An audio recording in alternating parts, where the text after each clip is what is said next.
Hai, aku Nur, bagaimana kabar kalian? Semoga baik-baik aja ya.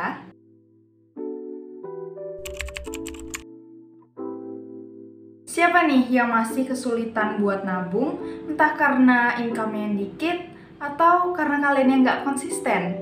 Kalau kalian adalah salah satu dari orang tersebut, maka kalian udah nonton video yang tepat nih. Karena kali ini aku akan bahas mengenai Money Saving Challenge. Nah, menurut aku salah satu faktor yang membuat orang-orang itu nggak tertarik buat menabung adalah karena konsepnya yang gitu-gitu aja, lebih ke monoton, sehingga nggak memunculkan motivasi kepada diri kita untuk mulai menabung. Nah, dengan challenge ini akan membuat menabung terkesan lebih menarik, menyenangkan, dan juga fun. Challenge ini juga cocok banget buat kamu yang suka dengan tantangan. So, challenge yang pertama adalah No Spend Challenge. No Spend Challenge ini udah sering banget muncul di timeline YouTube. Nah, gimana sih cara ngelakuin No Spend Challenge ini? Jadi, simpelnya kalian harus menabung selama 1 bulan dengan membuat tracker atau pelacak. Yang contohnya seperti ini. Nah, di No Spend Challenge ini kalian harus nahan buat nggak beli barang-barang yang sekiranya tidak diperlukan. Contohnya tuh seperti nongkrong, jalan-jalan, beli baju baru, celana baru, sepatu baru, dan hal-hal lain yang sekiranya nggak benar-benar dibutuhin. Nah, kemudian uang yang biasa kalian gunakan untuk membeli barang-barang tersebut bisa kalian langsung masukkan ke dalam tabungan. Dan jangan lupa untuk mengisi trackernya atau pelacak supaya kalian tahu tuh progres menabung kalian tuh udah sejauh mana sih. Fungsi dari No Spend Challenge ini adalah supaya bisa mengontrol sifat belanja yang impulsif. Oke, next ada 5.000 Saving Challenge. Nah, sebenarnya challenge ini tuh udah cukup ramai diperbincangkan. Udah dari sekitar 1-2 tahun yang lalu.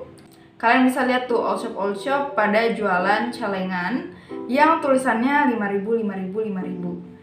Nah, kalian juga bisa buat sendiri loh di rumah. Jadi caranya itu gampang banget, kalian hanya perlu menabung uang pecahan Rp5.000. Jadi itu misalnya ketika kalian habis berbelanja, kemudian uang kembaliannya banyak pecahan Rp5.000. Nah, kalian bisa langsung masukin ke dalam tabungan.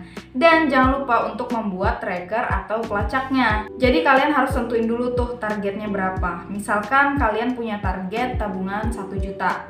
Nah, jadi dengan tracker ini kalian bisa mengetahui butuh berapa kali kalian menabung agar bisa mendapatkan uang sebesar 1 juta. Challenge yang ketiga adalah Penny Challenge. Namanya lucu banget ya.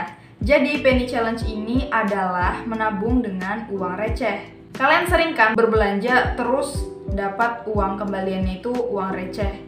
Dan pasti kalian juga rada malu buat belanja dengan uang receh. Nah, jadi uang recehnya tadi bisa kalian langsung masukkan ke dalam tabungan. Konsep dari Penny Challenge ini sama seperti 5.000 Saving Challenge. Jadi kalian bisa nentuin target dan juga buat trackernya. Aku saranin targetnya jangan terlalu gede, karena pasti akan lumayan lama buat ngumpulin target tersebut. Challenge yang selanjutnya adalah 100 Envelopes Challenge. Seperti namanya sendiri, envelopes berarti amplop. Jadi di challenge ini kalian harus ngumpulin sebanyak 100 amplop. Nah, di setiap amplopnya itu kalian harus menuliskan angka dari 1 sampai 100. Contohnya nih, amplop 1 angka 1, amplop 2 angka 2, begitupun seterusnya sampai 100 amplop. Nah, kalau udah kalian tulis semua, kalian bisa masukkan ke dalam box atau penyimpanan.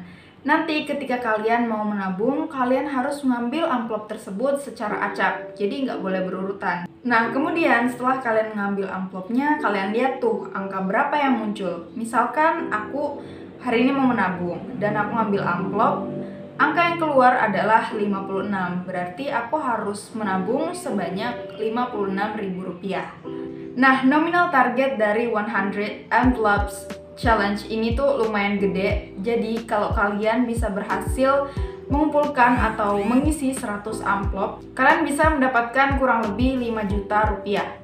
Untuk durasinya sendiri itu tergantung dari tingkat kerajinan kalian untuk mengisi amplopnya. Semakin rajin maka akan semakin cepat uang tersebut terkumpulkan. Nah, dari sini nih kita diajarkan untuk bisa konsisten terhadap suatu hal. Dan dari sini juga kita bisa belajar bahwasanya hasil yang maksimal itu tidak bisa kita dapatkan secara instan, tetapi melalui usaha dan juga proses yang cukup panjang.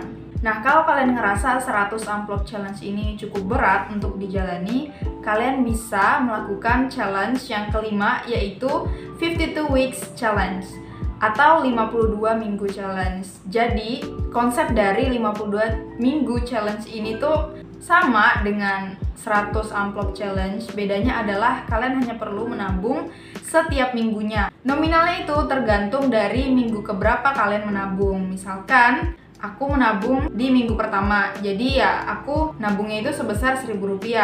Ketika aku menabung di minggu ke-48, berarti aku harus menabung sebesar Rp48.000. Nominal target dari 52 minggu challenge ini bisa dibilang lumayan, karena kalian bisa mendapatkan kurang lebih Rp1.400.000. Jangan lupa membuat tracker supaya kalian gak lupa kalian tuh udah nabung sampai di minggu keberapa sih. Challenge yang selanjutnya ada sinking fund. Nah, sebenarnya sinking fund ini lebih ke anggaran khusus yang kita siapkan untuk suatu tujuan, dan biasanya nominalnya itu cukup besar. Jadi dengan sinking fund ini kalian bisa mencapai goals yang udah kalian targetkan sebelumnya. Nah, goalsnya itu apa aja? Biasanya sinking fund ini digunakan untuk mencapai goals seperti uang liburan, uang hari raya, membeli kendaraan, dan lain sebagainya. Misalkan nih, aku menyiapkan dana untuk hari raya sebesar Rp1.000.000. Dan kalau misalkan aku langsung mengeluarkan uang tunai sebesar 1 juta ketika hari raya tersebut, maka akan terasa lebih berat. Belum lagi untuk membayar ini itu. Nah, alternatifnya bisa menggunakan sinking fund. Jadi pertama-tama kita tentukan dulu target nominalnya itu berapa dan juga waktu tercapainya target tersebut. Contoh aja seperti tadi, aku menyiapkan uang 1 juta untuk hari raya nanti. Misalkan bulan ini adalah bulan Januari. Kemudian target waktunya adalah di bulan Mei nanti. Untuk mencapai 1 juta, berarti aku membutuhkan kurang lebih 4 bulan. Sehingga aku harus menabung Rp250.000 untuk per bulannya. Nah, lumayan banyak kan? Nah, jadi sebaiknya kalian melakukan sinking fund ini jauh-jauh hari dari target waktu yang telah ditentukan, supaya kalian menabungnya itu agak ringan. Oke guys, mungkin segitu dulu video kali ini. Dan buat kalian yang masih bingung gimana sih cara ngelakuin challenge-challenge yang sudah aku sebutin, kalian bisa langsung search di YouTube, karena sekarang itu banyak banget orang-orang yang buat video-video tersebut. Mulai dari saving challenge, budgeting, dan lain-lain, kalian bisa cari semuanya di YouTube. Dan setelah ini akan ada beberapa video yang mungkin kalian suka. Jangan lupa ditonton dan semoga bermanfaat. Thank you and bye-bye! Nah, challenge yang satu ini tuh sebenarnya juga udah cukup ramai diperbincangkan. Nah, challenge yang satu ini tuh sebenarnya udah cukup ramai diperbincangkan.